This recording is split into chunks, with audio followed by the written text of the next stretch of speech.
DJ Sports.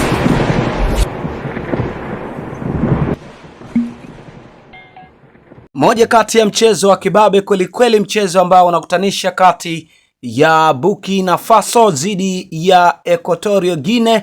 Moja kati ya mchezo katika michuano ya AFCON, moja kati ya michuano mikubwa ambayo inaendelea kupamba kasi hapa barani Afrika.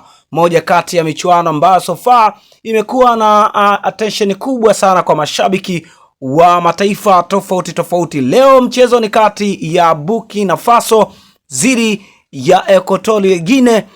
Moja kati ya mchezo ambao unaendelea kufanya poa kabisa hapo Morocco. Moja kati ya mchezo ambao mashabiki wakiwa wanasubiri kwa hamu kweli kutaka kuona ni timu gani ya taifa itafanya vizuri katika michuano hii ya kimataifa, huku virabu mbalimbali pia vikiwa vinatazama wachezaji katika kuhakikisha wanakwenda kuwasajili ambao wanaofanya vizuri katika michuano hii ya kimataifa. Moja kati ya michuano ambayo imekuwa na attention kubwa hapa barani Afrika, moja kati ya michuano ambayo tunaweza tukasema inasisimua kwa namna moja ama nyingine.